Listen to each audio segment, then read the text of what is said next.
Hello everyone.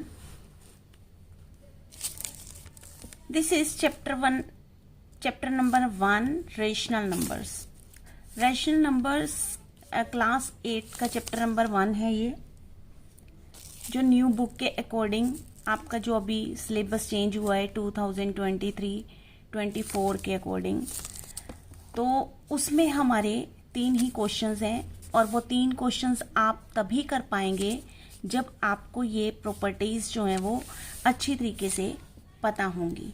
उसके बाद तो इस इंट्रोडक्शन वीडियो में हम यही समझने वाले हैं कि ये क्वेश्चंस हमें सॉल्व कैसे करने हैं। ठीक है, तो अभी तक हमने जो भी नंबर्स के बारे में स्टडी किया है अपनी प्रीवियस क्लासेस में, तो सबसे पहले तो क्वेश्चन याद है कि what are rational numbers, those numbers which are written in the form of P upon Q, जो P upon Q की फॉर्म में लिखे होंगे। ओके, और कब होगा rational number? when Q is not equal to 0, जब Q जो है वो अगर 0 नहीं है तब वो रेशनल नंबर होगा, अदरवाइज वो रेशनल नंबर नहीं होगा। ठीक है, तो सबसे पहला नंबर आता है हमारा नेचुरल नंबर्स। अब natural numbers, what are natural numbers? Natural numbers होते हैं काउंटलेस नंबर जो स्टार्ट होते हैं 1 से, 1 2 3 4 5 6 एंड सो ऑन, चलते जाते हैं, कभी खत्म नहीं होते। They are called natural numbers. ठीक है, whole numbers, what are whole numbers? Whole numbers क्या होते हैं? जो भी नेचुरल नंबर्स होते हैं अगर हम उसमें 0 भी इंक्लूड कर दें तो they are called whole numbers. Right, ये भी हमने पढ़ लिया प्रीवियस क्लास में। इंटीजर्स, अब इंटीजर्स क्या होते थे? इंटीजर्स जिसमें हमारे नेगेटिव नंबर्स भी आते हैं और पॉजिटिव नंबर्स भी आते हैं और 0 भी है, तो they are called integers. Right, अब फ्रैक्शंस, अब फ्रैक्शन में 2/7, -1/3, 8/12 एंड सो ऑन, ये सब फ्रैक्शन है। अब देखें तो ये P/Q का मतलब फ्रैक्शन ही होता है, तो P/Q मीन्स देखो 2P हो गया और 7 जो है वो Q हो गया, तो P/Q means numerator upon denominator. Right, ऐसे ही ये -1/3 में -1 जो है वो P हो गया और 3 जो है वो Q। 8/12 में 8P और 12 जो है वो Q है। राइट, लेकिन अब क्वेश्चन ये आता है कि ये जो नेचुरल नंबर्स हैं, होल नंबर्स हैं और इंटीजर्स हैं, इसमें तो Q नहीं है। तो नेचुरल नंबर्स, देखो ये 1 है ना, ये सब भी रेशनल नंबर्स हैं। कैसे हैं? अब 1 है तो अगर हम 1/1 लिख दें तो ये P बन गया, ये Q है। ऐसे ही 2 है, 2 नेचुरल नंबर है तो 2/1 कर दें, 2P हो गया और 1 जो है Q हो गया, तो they are rational numbers also. ठीक है, ऐसे ही होल नंबर में अगर हम इनके नीचे 1 लगा दें तो वो भी P/Q की फॉर्म में हो जाएंगे। और ऐसे ही इंटीजर्स, अगर हम जैसे कि -4 है तो अगर हम -4/1 लिख दें तो ये बन गया आपका P/Q की फॉर्म में, ये P हो गया, ये Q। तो ये सारे नंबर्स भी हमारे रैशनल नंबर्स कहे जाएंगे। फ्रैक्शंस तो ऑलरेडी जो है वो हमारे पास रैशनल नंबर में हमें नजर आ रहा है। डेसिमल नंबर्स, अब डेसिमल नंबर्स को अगर हम देखें तो डेसिमल नंबर्स कैसे हैं P/Q की फॉर्म में? देखो 0.3 है तो अगर हम इसे लिख दें 3/10 तो हो गया ना ये P/Q की फॉर्म में। 8.6 है तो 8/6/10, पॉइंट हटा दिया, नीचे हमारा 10 आ गया, क्योंकि पॉइंट के बाद 1 डिजिट है तो हमने 1 0 लगा दी। 2.7 है तो 27/10, तो दैट मीन्स ये P हो गया हमारा और ये Q हो गया। राइट, तो ये तो थे कुछ नंबर्स के बारे में जो कि हमने अपनी पिछली क्लासेस में जिनके बारे में स्टडी किया है। अब प्रॉपर्टीज पे आते हैं इसकी कि प्रॉपर्टीज ऑफ रैशनल नंबर्स क्या होती है। अब प्रॉपर्टीज में अगर हम देखें तो rational number, R means rational और N means number. Rational number और रैशनल नंबर को अगर हम प्लस करें, लेट्स सपोज कि अगर आपके पास दो नंबर हैं और आप उनका सम कर दें, दो रैशनल नंबर हैं आपके पास, तो अगर हम उनका सम करेंगे तो जो आंसर आएगा वो भी हमारे पास रैशनल नंबर आएगा। लेट्स सपोज कि हमने 3 + 5 कर दिया तो आया 8। अब ये 8 जो है ये भी हमारे पास रैशनल नंबर ही आएगा। लेट्स देखो 3/1 5/1 तो यहाँ पर आ गया 8/1 तो रैशनल नंबर बन गया। अब अगर हम रैशनल नंबर में से रैशनल नंबर को माइनस कर दें तो आंसर आएगा जो वो भी हमारे पास रैशनल नंबर आएगा। तो करके देख लेते हैं। 5 में से अगर हम 3 को माइनस कर दें तो ये आया 2। तो अगर हम इनके नीचे 1 लगा दें तो ये बन गया ना रैशनल नंबर।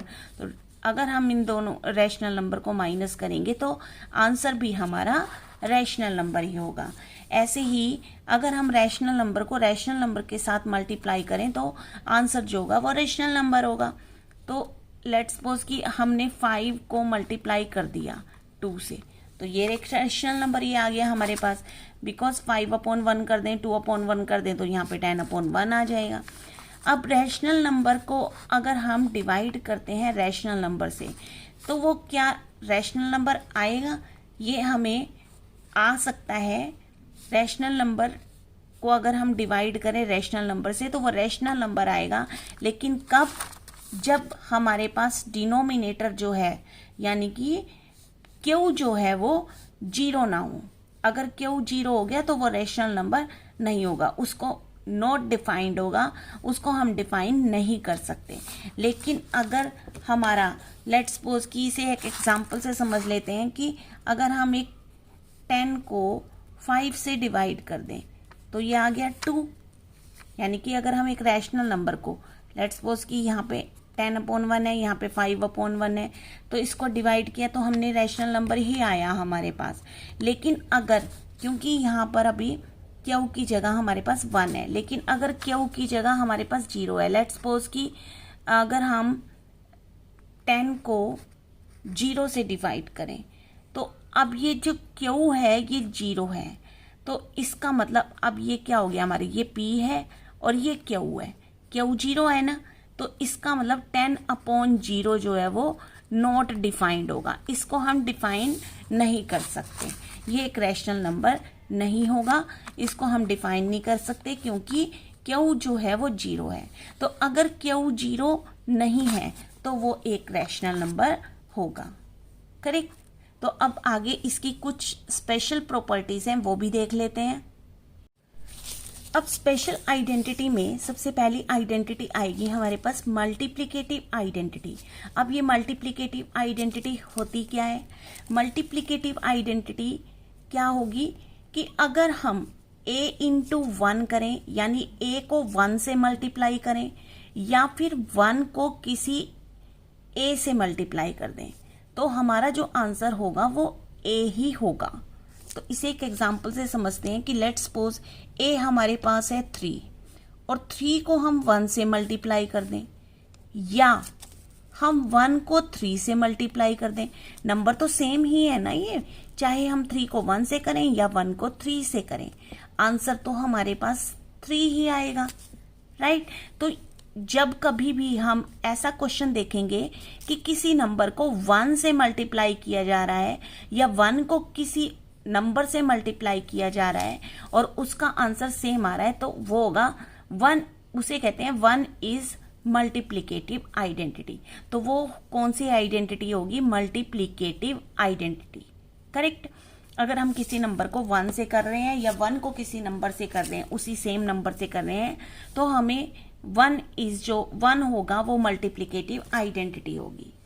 सेकेंड है मल्टीप्लिकेटिव इनवर्स, और मल्टीप्लिकेटिव इनवर्स को हम रेसिप्रोकल भी कहते हैं। रेसिप्रोकल होता है कि किसी नंबर को उल्टा कर देना। ठीक है। लेट्स सपोज कि हमारे पास एक नंबर है 7/8, राइट। तो इसका रेसिप्रोकल अगर हम करेंगे तो वो क्या होगा? रेसिप्रोकल ऑफ 7/8, इसका अगर हम रेसिप्रोकल करें तो ये आ जाएगा 8/7। अब अगर हम ये देखें कि ये मल्टीप्लिकेटिव इनवर्स का मतलब क्या होगा, मतलब ये होगा कि अगर हमारे पास पहला नंबर था 7/8, जब हमने इसका रेसिप्रोकल किया तो हमने 8/7 आ गया हमारे पास रेसिप्रोकल करके। अब अगर हम इसे काट दें तो काट के हमारे पास जो आंसर आया वो 1 आया, राइट। तो जब कभी भी हमें ऐसा क्वेश्चन नजर आएगा कि किसी नंबर को हमने पहले रेसिप्रोकल किया या फिर ऐसे कटिंग करके दिखाया कि सामने और पूछ लिया जाए कि कौन सी प्रॉपर्टी है, तो हम उसे प्रॉपर्टी को क्या नाम देंगे? Multiplicative inverse. क्या होगा वो? मल्टीप्लिकेटिव इनवर्स, क्योंकि इनवर्स करके जब हम उसे काटेंगे तो वो आंसर जो है वो 1 आ जाएगा हमारे पास। ओके, अब जो हमारी थर्ड आइडेंटिटी है वो है हमारी एडिटिव आइडेंटिटी। अब एडिटिव आइडेंटिटी क्या होते हैं कि किसी नंबर में अगर हम 0 को प्लस करें, यानी कि दैट मीन्स रोल ऑफ 0। 0 का रोल क्या रहता है? अगर हम किसी भी नंबर में, किसी बड़े से बड़े नंबर में भी अगर हम 0 को प्लस करें तो answer will be the same, correct. अब ये प्रॉपर्टी में देखें a/b प्लस 0, अगर हम इस रैशनल नंबर में 0 को प्लस करें तो हमारे पास आंसर जो है वो यही वाला नंबर आ जाएगा, क्योंकि 0 का रोल क्या होता है कि 0 को हम अगर किसी नंबर में भी ऐड करेंगे तो आंसर जो होगा वो हमारे पास सेम नंबर आ जाएगा, करेक्ट। अब इसे एग्जाम्पल से समझते हैं कि लेट्स सपोज कि हमारे पास एक नंबर है 5 और इसमें अगर हम 0 को प्लस करें तो क्या आंसर आया हमारे पास? 5 ही आया। कोई दूसरा नंबर ले लेते हैं कि -6 में अगर हम 0 को प्लस करें तो क्या आंसर आया? -6 ही आएगा। लेट्स सपोज कि हम एक रैशनल नंबर ले लिया 7/5 और इसमें हमने 0 को ऐड किया, तब भी हमारे पास 7/5 ही आएगा। और अगर हम 0 में प्लस करें 0 को तो हमारे पास फिर 0 ही आएगा। तो इस तरीके से अगर हम 0 को किसी भी नंबर में ऐड करते हैं तो सेम नंबर जो है वो हमारा आंसर होगा, करेक्ट। उसके बाद फोर्थ आइडेंटिटी है हमारी कॉम्यूटेटिव आइडेंटिटी। अब कॉम्यूटेटिव आइडेंटिटी जो हमारी ये काम आती है वो एडिशन और मल्टीप्लिकेशन, ये दोनों में सक्सेसफुल रहती है। कैसे कि कॉम्यूटेटिव आइडेंटिटी क्या होता है कि किसी भी कोई भी 2 नंबर्स हैं हमारे पास, उनको हम चाहे a+b कर लें या b+a कर लें, answer will be the same. और ऐसे ही अगर हम 2 नंबर को मल्टीप्लाई करें तो अगर हम लेट्स सपोज कि a × b करें या b × a करें तो answer will be the same. तो इसको हम एग्जाम्पल से समझ लेते हैं। लेट्स सपोज a+b, हमने a ले लिया 6 और b ले लिया 2, करेक्ट। अब यहाँ पर b हमारे पास क्या है? 2 है और a क्या है? 6 है। यहाँ पे उल्टा कर दिया हमने, चाहे हम 6 + 2 करें या 2 + 6 करें तो देखो आंसर जो है वो दोनों का ही इक्वल आएगा। इसको प्लस किया तब भी 8 आया, इसको प्लस किया तब भी 8 आया। और इसी तरीके से अगर लेट्स सपोज कि हम यही वाले नंबर मल्टीप्लाई में भी ले लें तो 6 को अगर 2 से मल्टीप्लाई करें या 2 को हम 6 से मल्टीप्लाई करें तो भी आंसर हमारा सेम ही आएगा। यानी कि ये कॉम्यूटेटिव आइडेंटिटी है जो एडिशन में भी यूज होती है और मल्टीप्लिकेशन में भी यूज होती है, लेकिन सब्ट्रैक्शन और डिवीजन में ये सक्सेसफुल नहीं होती। तो कैसे नहीं होती तो वो भी देख लेते हैं। अब अगर हम सब्ट्रैक्शन में देखें, ठीक है, तो सब्ट्रैक्शन में ये वाले नंबर ले लेते हैं कि अगर हम a - b करें तो क्या वो इक्वल होगा b - a के? ये अगर हम प्रूव करना चाहें तो सब्ट्रैक्शन में ये नहीं होगा। क्यों नहीं होगा? इसको इसी एग्जांपल से देख लेते हैं। 6 + 2, a - b का मतलब अगर हम 6 - 2 कर दें और b - a का मतलब कि 2 - 6 कर दें, ठीक है। तो अब देखो 6 में 2 माइनस किए तो कितना आया? 4 आया, और 2 में से 6 माइनस किए तो -4 आया, क्योंकि प्लस के 2 है माइनस के 6 है, प्लस माइनस माइनस, तो जो माइनस किया 4 आया और जो बड़ा नंबर है उसका साइन आया। तो देखो ये तो पॉजिटिव है, ये नेगेटिव है, तो इसका मतलब ये इक्वल नहीं है, तो ये वाली प्रॉपर्टी यहाँ पर काम नहीं आती। और इसी तरीके से अगर हम इनको डिवीज़न में देखें कि अगर हम a डिवाइड बाय b करें तो वो क्या इक्वल होगा b डिवाइड बाय a से, ये भी इसमें सक्सेसफुल नहीं होगा। तो ये एग्जाम्पल यही ले लेते हैं कि a यानी 6 को डिवाइड करें 2 से तो वो क्या इक्वल होगा अगर हम 2 को 6 से कर दें डिवाइड। तो देख लेते हैं, 6 को 2 से डिवाइड किया यानी 6/2 किया तो आया हमारे पास 3, यानी कि 3 आ गया। और अगर हम 2/6 कर दें तब क्या आएगा, तब तो हमारे पास कितना आ रहा है 1/3 आ रहा है। तो क्या 3 इक्वल है 1/3 के, 3 इक्वल तो नहीं है 1/3 के, तो इसका मतलब ये क्या हुआ, नॉट इक्वल हुआ। करेक्ट। तो ये जो कॉम्यूटेटिव आइडेंटिटी है ये एडिशन और मल्टीप्लिकेशन दोनों में यूज होगी, लेकिन सब्ट्रैक्शन और डिवीजन में ये यूज नहीं होगी। करेक्ट। नेक्स्ट जो प्रॉपर्टी है वो हमारी है एसोसिएटिव प्रॉपर्टी। एसोसिएटिव प्रॉपर्टी क्या होती है कि व्हेन वी हैव 3 नंबर्स, जब हमारे पास 3 नंबर हों, ठीक है, उनमें से हम 2 को एक साथ रख लें और 1 को हम सेपरेट कर दें तो वो होती है एसोसिएटिव प्रॉपर्टी। राइट। कॉम्यूटेटिव में आपके पास 2 नंबर होते हैं, एसोसिएटिव प्रॉपर्टी में आपके पास 3 नंबर्स होते हैं। तो लेट्स सपोज कि यहाँ पर हम a ले लेते हैं 2 और b ले लेते हैं 4 एंड c ले लेते हैं 6। करेक्ट। अब हम इन नंबर्स को इनकी जगह पुट करते हैं। तो a की जगह हमने पुट किया 2, फिर प्लस का साइन। अब b प्लस c यानी हमने b और c को इकट्ठा कर दिया और a को अलग कर दिया, तो b plus c means 4 plus 6। Right.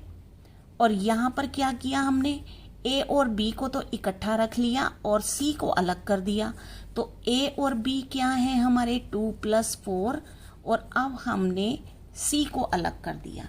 Right. अब अगर हम इन्हें आगे सॉल्व करें तो 2 का तो 2 आया, 4 और 6 हुए 10 और 10 और 2 हो गए 12।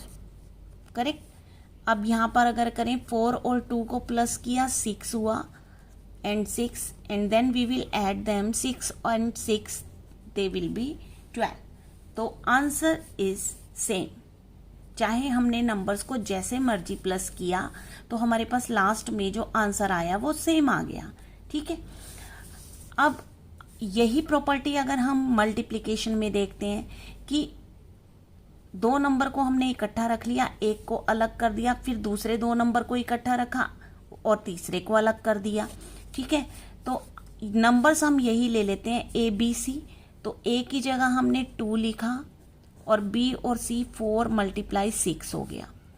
अब यहाँ पर a और b इकट्ठा हो गया यानी 2 × 4 हो गया और c जो है वो अलग चला गया। राइट। अब अगर हम इसमें आगे सॉल्व करें इसे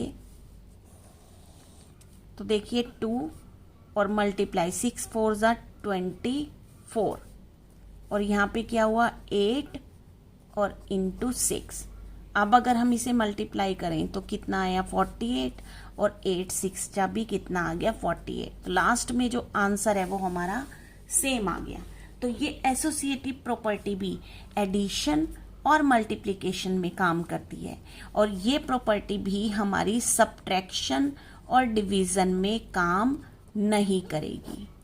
करेक्ट। चाहे आप इसे चेक करके भी देख सकते हो, सब्ट्रैक्शन में डिवीजन में यहाँ पे सब्ट्रैक्शन में माइनस के साइन लगा देना और डिवीजन में यहाँ पे मल्टीप्लाई की जगह डिवीजन में लगा देना, फिर देखना क्या आपके आंसर सेम आएंगे या नहीं।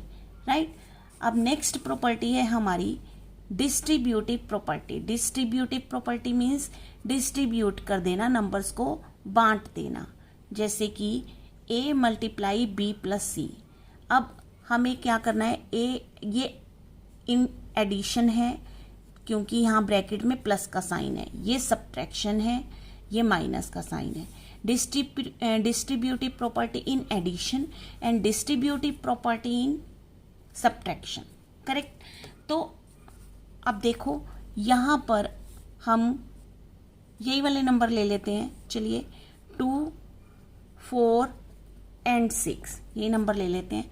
अब a की जगह हमने लिख दिया 2, ठीक है, और ब्रैकेट में हमने लिखा 4 + 6, राइट। अब अगर हम इसे सॉल्व करें, अब देखो a × b + c का मतलब क्या होगा, यहाँ पर ये इस फॉर्म में कैसे लिखेंगे, a को पहले b से मल्टीप्लाई किया तो a × b आ गया, a को c से मल्टीप्लाई किया a × c आ गया, और क्योंकि बीच में प्लस का साइन है तो यहाँ पर प्लस का साइन आ गया, राइट। तो अगर हम इसे चाहे ऐसे सॉल्व करें चाहे ऐसे सॉल्व कर लें तो हमारा आंसर जो है वो सेम आएगा। आपको ये ध्यान रखना है, अगर आपका क्वेश्चन ऐसे दिया होगा तो आपने उसे ऐसे सॉल्व करना है, ऐसे दिया है तो आपको ऐसे सॉल्व करना है, करेक्ट। तो 2 और 4 6 क्या हुआ 10, तो ये आया 20, राइट। अब इसको इस फॉर्म में लिख के सॉल्व करते हैं। a b का क्या मतलब हुआ, a × b, यानी इस नंबर को इस नंबर से मल्टीप्लाई कर दिया, दैट मीन्स 2 × 4, और फिर a × c यानी 2 × 6, ठीक है। तो ये हुआ 8 एंड प्लस 12 और 8 कितने हो गए 20। तो देखो यहाँ पे आंसर जो है वो सेम आ गया हमारे पास, ठीक है। तो ये तो थी डिस्ट्रीब्यूटिव प्रॉपर्टी इन एडिशन। अब इसको डिस्ट्रीब्यूटिव प्रॉपर्टी को सब्ट्रैक्शन में देख लेते हैं। नंबर यही ले लेते हैं हम 2, और b - c का मतलब हुआ 4 - 6, राइट। और a b का क्या मतलब हुआ, a की जगह हमने लिखा 2 और b की जगह हमने लिखा 4, फिर -2 और 6, ठीक है। अब यहाँ पर इसे अगर हम करें तो कैसे सॉल्व करेंगे, यहाँ पे 4 - 6 हमारे पास कितना होगा, 4 - 6 को अगर सॉल्व करें तो 4 प्लस के हैं और ये -6 के हैं, तो हमारे पास -2 बचा, तो 2 × -2, तो ये आया -4, करेक्ट। अब यहाँ पर अगर इसे सॉल्व करते हैं तो 2 4 = 8 हुआ, और -6 2 = 12 हुआ, करेक्ट। अब ये प्लस के 8 है माइनस के 12 है, तो यहाँ पर इसको सॉल्व करेंगे तो क्या आ जाएगा, प्लस माइनस माइनस माइनस कर दीजिए, 12 में से 8 गए 4 आ गया, और साइन जो है वो बड़ा नंबर वाला, तो -4 और ये -4, तो ये भी हमारे पास सेम आ गए, ठीक है। तो आपको क्वेश्चन दे देगा, सॉल्व करके दे दे चाहे ये प्रॉपर्टी दे दे, तो आपसे पूछा जाएगा कि कौन सी प्रॉपर्टी है। तो जब हमारे पास 3 नंबर होंगे और अलग अलग उन्हें कोई भी 2 नंबर साथ लिए हों, 1 नंबर अलग लिया हो, तो वो हमारी प्रॉपर्टी होगी एसोसिएटिव प्रॉपर्टी। और अगर इस तरीके का कोई भी आपको क्वेश्चन सॉल्व करके दे दे या प्रॉपर्टी दे दे, तो दैट मीन्स ये हमारी कौन सी प्रॉपर्टी होगी, डिस्ट्रीब्यूटिव प्रॉपर्टी।